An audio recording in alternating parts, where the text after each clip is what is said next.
o hija menor de edad y teniendo en cuenta la Ley Orgánica de Protección de Datos, cualquier cuenta de correo electrónico en Gmail de Google que implica la cesión de datos personales de su hijo, hija en el posterior intercambio de información entre un adulto, persona.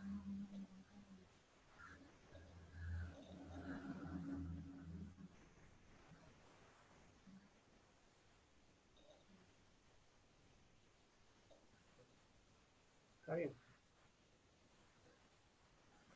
Me parece muy bien, director, ese documento va a respaldar porque los chicos son menores de edad, hay que hacerlos llegar a los papás a través de los auxiliares. Bien. Sí. Sí, por otro lado, directora, mire, ya, a la par, mire, ya tenemos este documento y a la par lo que yo decía, de repente no se me entendió bien en la reunión, era que eh, Jesús podría apoyarnos en crear un correo, de frente además, crear un correo y le crea él su contraseña, pero por apellidos, porque si se le da al alumno que crea o al papá que crea, ponen un sobrenombre, ponen cualquier cosa y entonces no sabemos de quién es el correo. Entonces, si creara de repente Jesús, por ejemplo, de acuerdo a su apellido, en orden de, no, orden, claro, de acuerdo a su apellido y el orden, ¿cómo lo llamábamos? El orden correspondiente. Pero bueno. Los dos apellidos puede ser. Ya, entonces de tal manera que al papá se le llama y se le da su correo del alumno y se le da su clave, ¿no? A papá por padre. De tal manera que ya habríamos avanzado, porque si le dejamos a los chicos que ellos mismos crean su correo, ponen cualquier sobrenombre y después no sabemos de quién es ese correo, hay que abrirlo, entonces se demora mucho. Entonces, a mí me ha funcionado, por ejemplo, entonces me parece que es más rápido. Y así ya estamos identificando ya qué alumno o quién es quién, ¿no? No sé, ¿qué opina Jesús? No sé, porque es que el correo de Gmail normalmente está enlazado a su celular, los que tienen ellos, ¿no? Un celular táctil, en su gran mayoría, por no decir todos, tienen enlazado sí o sí un correo Gmail. Por un lado está correcto que nosotros le creemos para tener un orden, ¿no? Como dice el profesor Carlos.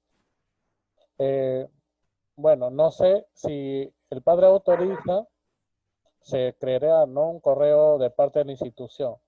Y además, por otro lado, tenemos la ventaja de que, como le dije, ellos ya tienen un correo. Pero no sé cómo lo dirigirán ustedes, ¿no? Porque al final, por orden, debe ser creado por la institución. Pero por de repente ellos ya no desean otro correo, sino dicen, tenemos un correo activo, ¿no? También el padre puede decirlo. No sé qué opina, esa es mi opinión, ¿no? Claro, es que como ellos han puesto cualquier nombre, entonces, y la gran mayoría utiliza un sobrenombre o cualquier cosa, entonces nos es más difícil controlar, llevar un orden. Pero si el colegio le crea, ¿de acuerdo? Y luego se le llama, papá, se le da la clave previa firma de la autorización, entonces ya estaríamos avanzando. Eso, por ejemplo, ¿por qué también nos ayudaría? Porque quería coordinar justamente con la directora, con la administración y con ustedes. Miren, podemos nosotros inclusive contratar una plataforma, el Google Meet, por ejemplo, ahora está en promoción, está muy cómodo y que el colegio lo pueda pagar. Hay secciones como por ejemplo el cuarto año, el profesor Jorge me decía, el cuarto A, todos tienen internet, por ejemplo. Entonces, y entonces hay algunas secciones que sí se puede trabajar en plataforma, ¿no? Entonces, de repente el colegio podría pagar esa plataforma porque ahora hay no, y está bien barato, ¿no? Entonces, no sé, de repente podríamos coordinar con la directora y picar y hacerla, porque el colegio tiene algunos recursos, directora, de repente podría asumir ese gasto. Aló. Sí, justamente esa es la idea por la que estamos solicitando los correos Gmail, para ver con el CIS, con el ingeniero, poder acceder a una forma de plataforma. Vamos a ver todavía que nos sugiera cuál es la más factible, ¿no? Esa es la idea. Muy bien, profesor, por su aporte. Pero en cuestiones de plataforma directora, hay dos tipos de plataformas, solamente para sala, como el Meet que dice el profesor, y plataforma para subir archivos, como un aula virtual. No sé qué plataforma estamos hablando, si solamente sala de videoconferencia, o también una sala de videoconferencia con una plataforma como aula virtual.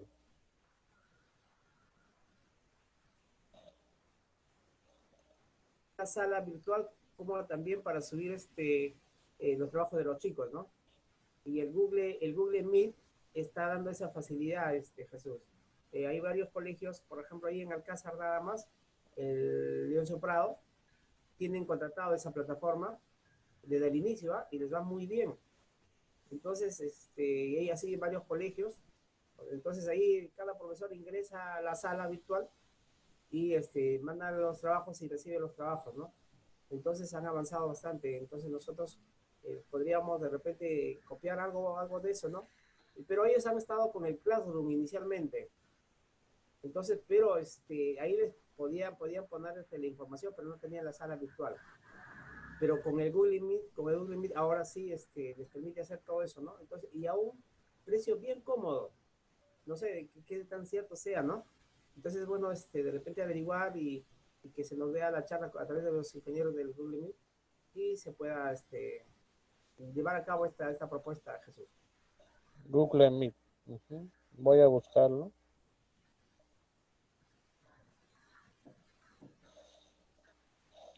Claro, podría ser, claro.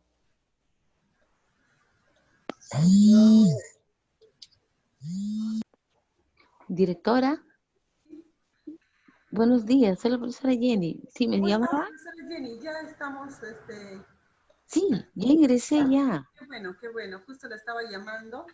Sí, Es que, sí. es que profesora No Jenny no, que está no. con un número, no sabíamos si era usted. Qué bueno, profesora Jenny. Ya, entonces estamos esperando que ingrese Sandra ya está Sandrita, ingresando. ¿verdad? Ya, Buenos ¿cómo Ya, están? Buenos días. Mil disculpas. Estaba saliendo de una reunión que no me dejaban salir, estaba ahí, pero ya estoy aquí con ustedes. ¿Cómo están? ¿Cómo estás, Carlos, César? ¿Qué tal? Juan, Jesús, Gladys, Ivonne también, ¿verdad? Ivonne es la Psicóloga. psicóloga. ¿Cómo estás, Ivonne? Un placer. Bien, entonces bien. empecemos. ¿Cómo estás? ¿Todo bien? Qué bueno, muy bien. Sandrita, buenos días. Hola, esa voz melodiosa, por Dios, qué linda. Buenos días. Gracias por Tenisita, te todo, abrazo a la Sandrita. distancia, te De abrazo igual muchísimo. manera. Sabes Gracias, que nos has Sandrita. hecho mucha falta, muchísima Aquí falta. estoy para avanzar. Gracias, Gracias gracias. a Dios. Gracias. Tú sabes que la vida hoy más que nunca es un regalo y tenerte con nosotros es una bendición, del cual estamos Gracias. agradecidos, estamos contentos, no solo que haya regresado la profesional, Jenny como profesional, sino la persona que nos ayuda también a poder compartir estos momentos de amistad, de poder soñar con una educación que cada vez permita que los estudiantes puedan tener mejores resultados de aprendizaje, ¿no? Entonces, Así es. yo valoro mucho eso, más que a la profesional, valoro a la persona que he podido conocer el año pasado y Sí. bienvenido una De vez igual, más. de igual manera, Sandrita. Muchas gracias por todo. Aquí estamos. Gracias por la Bien, bienvenida. no te Bien. preocupes. Bien, entonces, querido equipo, con esta buena noticia de tenerla acá, Jenny, con nosotros, quería compartirles lo siguiente, ¿sí? Disculparme también por estos minutos de demora, estaba en una institución, pero ya estamos aquí con ustedes. Les quiero compartir lo siguiente, ¿sí? Hemos con mucho éxito llegado hasta aquí, justamente después de muchísimo tiempo, ¿no? Desde el mes yo diría, desde el año pasado hemos venido gestando para llegar a este momento que es ya implementar. No toca la pantalla. que es implementar nuestra pauta de trabajo común, ¿no? Entonces, en este proceso de implementar nuestra pauta de trabajo común, este proyecto, por así decirlo, esta acción de mejora, que nos va a ayudar justamente a fortalecer la práctica del docente, ¿no? Con mucha satisfacción tengo que compartirles de que justo el día sábado estaba con Jesús y también con Gladys, hemos estado coordinando, César también nos ha ayudado mucho para poder subir al aula virtual toda la información pertinente. Entonces estamos al día en ese proceso, estamos pues bien, ¿sí? Y ahora tenemos que empezar. ¿Puedo compartir, por favor, Sí, Jesús, si me permites? Ajá. Gracias, muy amable. Entonces quiero a continuación compartirles lo siguiente, ¿no? Voy a mostrarles para que, mientras Jesús, un favor, me vas ayudando para que puedas tener abierta la plataforma del aula y después podamos compartir para evidenciar todo lo que se ha registrado, por favor. Entonces le voy a mostrar, querido equipo. A ver, problemas aquí. Ahora sí. Bien. Vamos a iniciar agosto y justo agradezco a Gladys por su predisposición, porque va a ser necesario, querido equipo, que podamos tener reuniones semanales para ver lo del ciclo de formación interna. Entonces, agradeciendo también a César y por esa predisposición para agendarlo, todos los lunes nos vamos a reunir a las 11 para poder tener este espacio, ¿sí? De intercambio de ideas, de reflexiones, para poder darle fuerza a la implementación. Vamos a implementar esta pauta de trabajo común y es necesario hoy más que nunca ayudar a los docentes, ¿sí? Tener claridad en este proceso. Entonces, Gladysita, quisiera confirmar si es que ya se envió a los docentes el protocolo y la pauta. Sí, Sandrita, se ha enviado los correos y se le ha hecho mención en el WhatsApp oficial que ya se les envió a sus correos de cada una de ellas la pauta y también el protocolo. Excelente. Entonces es un paso previo importante después de la socialización, ¿no? Bien, entonces la agenda de este equipo que vamos a ir fortaleciendo van a ser estos 2 puntos, ¿sí? Lo primero es que si ya se tiene la pauta, nosotros tenemos que asegurar que ahora ese documento se inserte, se trabaje en estas rutas, en estas guías, en estas fichas de Aprendo en Casa, ¿no? Que es el material donde el docente trabaja. O sea, no puede quedarse la pauta en el documento en sí de planificación, sino tiene que insertarse esos procedimientos en esta planificación indirecta que hace el docente, ¿sí?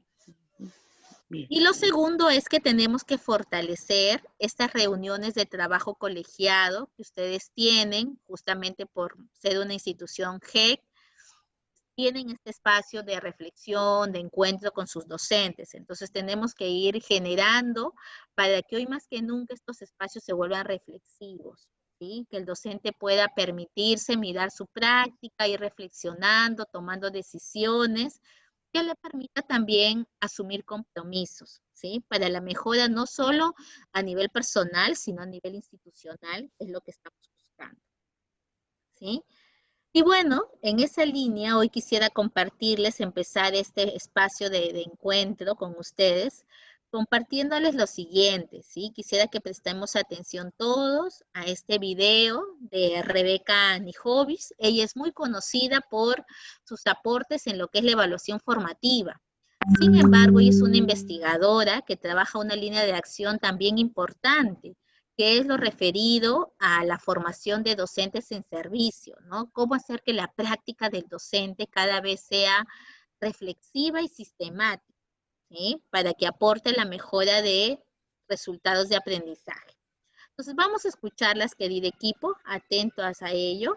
A ver. Hola, soy Rebeca Nijovic y voy a trabajar con ustedes un concepto que en términos de la formación docente y la formación de formadores nos ocupa, nos interesa profundizar, abordar, que es el de práctica reflexiva.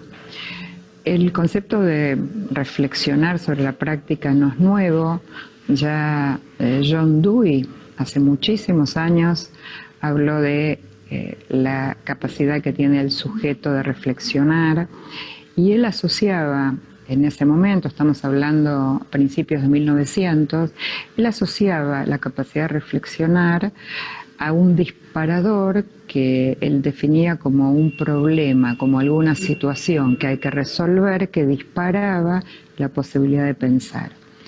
Nosotros tomamos de John Dewey como iniciador, de autores como Perrenou en su maravilloso texto de desarrollar la práctica reflexiva, y muchos otros autores que trabajan sobre esta idea, que es la posibilidad de generar una capacidad de los docentes de reflexionar sobre su propia práctica.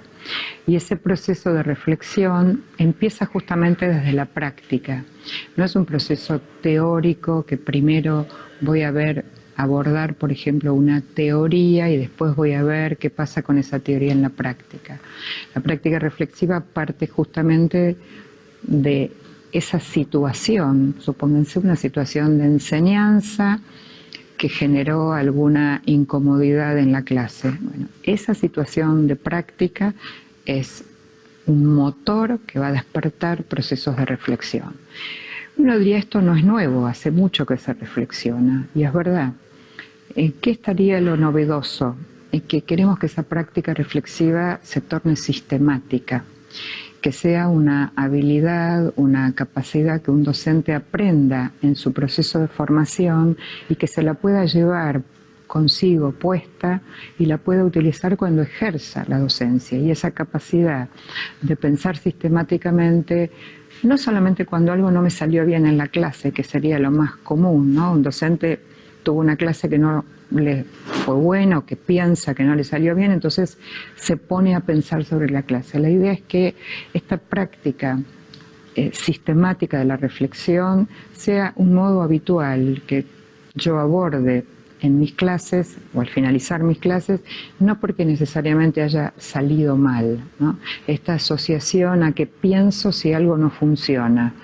Y uno debería decir, pienso cuando las cosas funcionan y cuando no funcionan, porque de las cosas que funcionan bien puedo aprender un montón. Bueno, ¿por qué una clase me salió bien? ¿Por qué mis estudiantes hoy participaron tanto en la clase? ¿Por qué algo que pensé que iba a serles difícil les resultó fácil? Y esos no son problemas. Por supuesto que hay otros que sí lo son. Entonces, pensar en la idea de la práctica reflexiva como una práctica sistemática, disparada no solo por problemas, sino disparada o motorizada por la vida cotidiana que uno tiene como docente. Por supuesto que hay condiciones que nosotros necesitamos para que esta práctica reflexiva suceda. O sea, no es una práctica espontánea, hay que provocarla, hay que enseñarla, pero más necesito condiciones de tiempo y de espacio para que suceda. Y esto es tal vez lo más difícil de encontrar, pero también depende mucho de cómo uno gestione. En este caso, cómo uno gestiona la escuela, cómo uno gestiona una institución, cómo uno organiza en el horario de trabajo de los docentes un espacio para que esta práctica reflexiva sea sistemática. Para que sea sistemática necesito ayudarme con algunos dispositivos, o sea, no es me siento, vieron la imagen de el pensador de Rodin, entonces me siento y pienso, no, necesito de algunos instrumentos que voy a compartir con ustedes varios ejemplos que permitan sistematizar esta práctica. Lo primero, antes de pensar en los instrumentos, quiero apelar al concepto de comunidades de práctica, un concepto desarrollado por Etienne Wenger, que permite pensar en cómo podemos constituir, ¿no? Él define muy bien la comunidad de práctica y dice grupos de personas que comparten una preocupación, un conjunto de problemas o un interés común acerca de un tema y que profundizan su conocimiento y pericia en esta área a través de una interacción continua. Entonces, nosotros deberíamos poder pensar cómo nuestros institutos de formación docente se constituyen en comunidades de práctica para que esta práctica reflexiva sea efectivamente sistemática.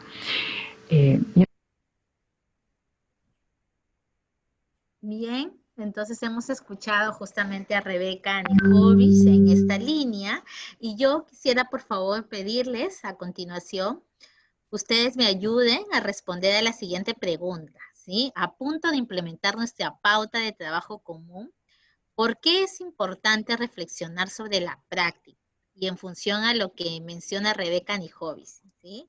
Entonces vamos a escucharnos, somos poquitos, vamos a escucharnos a ver por qué será importante que hagamos estos procesos de reflexión. A ver, ustedes me dicen, ¿quién empieza?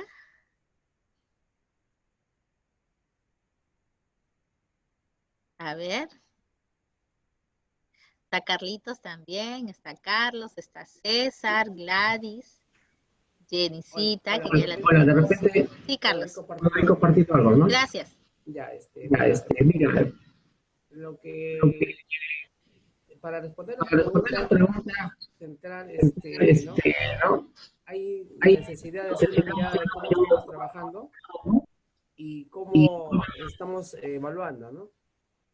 Entonces, aló. No sé si me escuchan. Ahora sí, sí te escuchamos, Carlitos. Ya. Entonces le decía que hay que darle una mirada a cómo estamos trabajando y cómo estamos evaluando, ¿no? Entonces John Dewey, por ejemplo, menciona y un trabajo que hizo en 1959, por ejemplo, ¿no? Educación para el trabajo o el pragmatismo en Estados Unidos, ¿no?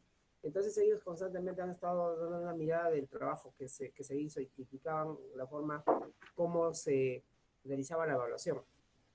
Entonces, nosotros creemos, por ejemplo, que la evaluación no estaba centrada en el alumno, ¿no? Pero con Dewey se mejoró y todo el trabajo, y lo repite también Ahinovich, que todo lo que se pueda realizar ahora es centrado en el alumno. Entonces, se parte entonces de que nosotros tenemos que realizar un trabajo, hay que enseñar un trabajo, si no hay que provocarla para mejorar la evaluación, porque si no es una evaluación, primero es una clase muy superficial, de repente no se pueda medir bien. Entonces necesitamos provocar una clase que sea organizada, sistematizada, que pueda marcar competencias y que con la evaluación formativa nos va a permitir ver en dónde de repente estamos cometiendo algunos errores y de inmediato poner alternativas de solución, ¿no? Entonces, más o menos ese es el contexto que puedo yo indicar, ¿no? Sí, importante lo que mencionas, Carlos, porque también ayuda a situar cómo se ha venido avanzando en este proceso reflexivo, ¿no? O sea, mirar también las condiciones, los recursos que a veces hace que puedan generar también un impedimento para que el maestro realice esta reflexión, ¿no? Yo acababa de salir de una reunión y muchos de los coordinadores me hacían hincapié en eso, ¿no? De que a veces como coordinadores queremos reflexionar, ayudar al docente a reflexionar sobre su práctica, pero los tiempos, tanto en la presencialidad y hoy más que nunca quizás en la virtualidad, en este escenario a distancia, a veces se vuelven como que algunos obstáculos, ¿no? Porque es difícil, ¿no? Pero eso no quita que sea importante hacerlo, ¿no? ¿No? ¿Sí? ¿Los escucho? Sí, Sandrita. Sí.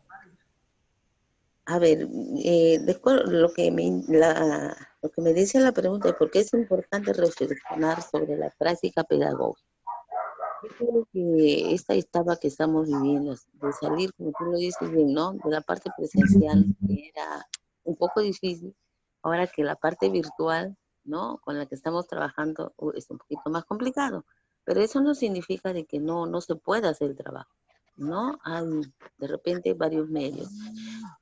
Yo pienso que es importante nosotros reflexionar en equipo, ¿no? Porque de allí nosotros vamos a compartir nuestras experiencias, ¿no? ¿Qué nos fue bien? ¿Qué nos faltó?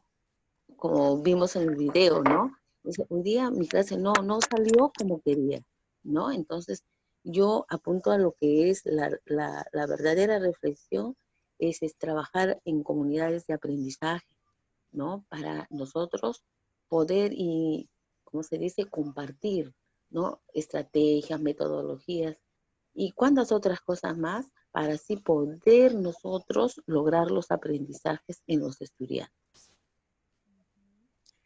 Qué ¿Aló? importante, Yenicita. Sí, qué importante, Yenicita, lo que nos dices de reflexionar, no solo de manera individual, ¿no? Sino también de manera colaborativa, generar lo que dice Rebeca Nijovic, que son estas comunidades de aprendizaje, ¿no?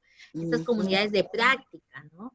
Que es más, quizás en la formación inicial que hemos tenido de pregrado, de un instituto, un pedagógico o una universidad, se impulsa, ¿no? Pero que no debería quedarse ahí, sino debería ser en el ejercicio mismo del docente hacer esta reflexión, ¿no?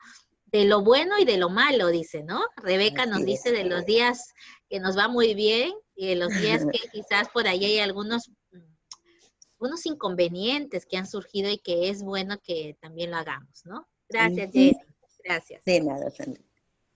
Sandrita, y también sí, por favor. Menciona que en algunas clases nos va bien, ¿no?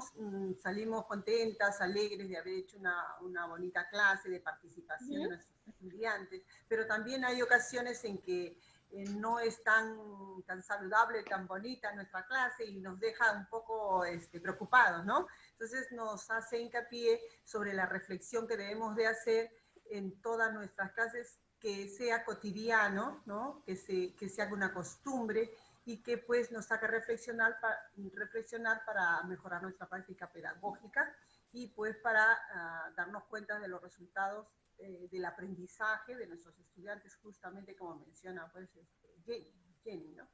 Entonces es muy importante reflexionar no solo individualmente, sino también en comunidad, ¿no? Entonces, para eso es muy importante nuestras reuniones que vamos a tener los días lunes y pues agradecerte lo que están haciendo por nosotros. Sí. Perfecto, gracias. La idea es poder también en esta línea ayudarlos a ustedes que son los líderes de gestión, ¿no? Los líderes de gestión, los líderes pedagógicos, para que ustedes también puedan hacer este proceso de réplica con los docentes, ¿no? Este es un proceso que tenemos que ayudarnos, ¿sí? Hoy más que nunca, ayudarnos para que esto se pueda dar y juntos podemos hacerlo definitivamente, ¿no? Entonces justo Jesús ya nos dice que queda pocos minutos, vamos a volver a ingresar al mismo link, pero vamos en esa línea también cerrando con esta parte, ¿no? Es importante reconocer a partir de lo que nos dice Rebeca Nijovic, de que la importancia de reflexionar sobre la práctica ayuda justamente para que el docente pueda pensar a partir de una situación o un problema, ¿no? La capacidad de estos docentes para reflexionar sobre su propia práctica.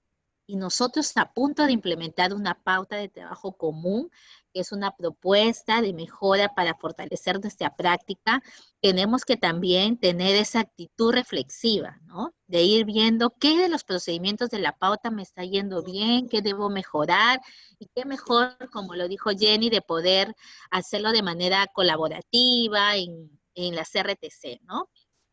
La práctica reflexiva parte de una situación de enseñanza, nos dice Rebeca Nijovic, es más, menciona a Dewey, a Perrenau también, y nos dice que esto puede generar, o sea, esta reflexión parte de una situación de enseñanza que ha generado alguna incomodidad en el docente, ¿no?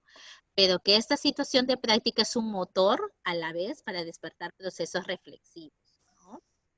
Eso es muy bueno. Y recordemos que desde el marco de buen desempeño, la competencia 8, se dice que nosotros tenemos que generar hoy más que nunca como docentes esta reflexión sobre nuestra práctica, ¿no? Es más, sobre nuestra práctica, pero también sobre nuestra experiencia en la institución. Vamos desarrollando estos procesos continuos de modo individual y colectivo, justo como lo mencionaban ustedes. ¿Sí? Para así afirmar y construir también una identidad, ¿no? Y una responsabilidad profesional. Es importante, es importante también mencionar que la práctica reflexiva, lo decía Rebeca, tiene que ser sistemática, ¿sí? No decía, no es cualquier práctica, sino tiene que ser una práctica sistemática que permita al docente desarrollar ese hábito reflexivo, pero también que utilicen instrumentos, ¿no? Ella dice que el docente tiene que utilizar hasta un diario reflexivo para hacer este proceso de ir reconociendo lo que está haciendo bien y lo que se necesita mejorar, ¿no? Entonces, como ciclo de formación interna, en esta implementación de la pauta, vamos a impulsar también el uso del diario reflexivo, ¿sí? Entonces, en su momento vamos a ir viendo qué es un diario reflexivo, cuál sería el formato adecuado en este escenario a distancia, cuál sería el protocolo para que se utilice, ¿no? Pero es importante que esta práctica se dé de este modo, ¿no? Utilizando un registro, un instrumento que me permita a mí justamente identificar y reflexionar sobre lo bueno que voy haciendo y sobre aquello que está pendiente, ¿no? Seguir mejorando, ¿sí? A su vez, querido equipo, hasta aquí hay alguna consulta, nos ha quedado más claro esta parte del por qué es necesario hoy más que nunca impulsar esta reflexión, ¿sí? ¿Está más claro? Pienso que sí. Bien. Perfecto. Ustedes me interrumpen, por favor, si hay alguna consulta, ¿sí? Sandrita, en el caso, disculpa, en el caso de la incertidumbre que tenemos en las instituciones educativas sobre el colocar nota, no colocar nota, y en este sentido hablando de registro, la verdad es que con lo mencionado por el ministro de que todos van a pasar el año y hay ¿qué te digo?, una incertidumbre y un problema con algunos padres de familia que realmente son pocos, pero no valoran el sentido de que el estudiante debe de estar en clase, debe de darle las facilidades como padre de familia para que el estudiante cuente con un celular. De repente sí, es cierto, no hay posibilidades de que le compre un celular a cada hijo, pero el llevarse, por ejemplo, el llevarse el celular al trabajo y dejarle sin un instrumento con el cual el estudiante lleve clases, entonces no estoy actuando con responsabilidad como padre de familia, ¿verdad? Entonces esta es la situación frente a lo que mencionó el ministro diciendo de que todos van a pasar de año. En ese sentido yo quisiera que tú nos menciones cómo está esta situación de que los estudiantes pasan, no pasan, o nos deja sin piso a los docentes, ¿no? O cómo hacer para que nuestro trabajo pues sea realmente valorado, ¿verdad? Entonces, en ese sentido, yo quisiera que nos expliques, nos menciones cómo está esta situación. Sí. Gracias, sí, no te preocupes. Sí, sé que es una situación compleja, sí, difícil, porque es asumir responsabilidad, es poder reflexionar también con los padres de familia para que ellos asuman su compromiso, su rol de padres, justamente en ese sentido de poder garantizar la educación de sus hijos y brindarle también condiciones y recursos. Eso por una línea, pero por otro aspecto también es preocupante porque no podemos generalizar, pero sí sabemos que hay un gran porcentaje de familias que no cuentan con los recursos tecnológicos para poder acceder a esta educación a distancia, ¿no? Llámese celular, llámese en algún momento quizás hasta televisión, radio, ¿no? Por ahí es complicado hacer ese espacio también de que el padre de familia decirle que necesariamente tiene que dejarle con un celular al niño, ¿no? O sea, es caer a un nivel de persuasión, de reflexión para que lo pueda hacer. En algunos casos también para el padre de familia es su herramienta de trabajo, entonces es muy complejo, ¿no? Complejo poder llegar a una decisión y a una sola salida en ese aspecto, ¿sí? Vamos a retomar para decirte en cuanto al tema de repitencia y cómo se va a dar, porque Jesús se acaba ya en un minuto, ¿verdad? Volvemos a ingresar ahí mismo, al mismo link, ¿verdad? Perfecto. Ingresamos al mismo link, entonces para poder hablar al respecto. Excelente. Gracias. Gracias a ti.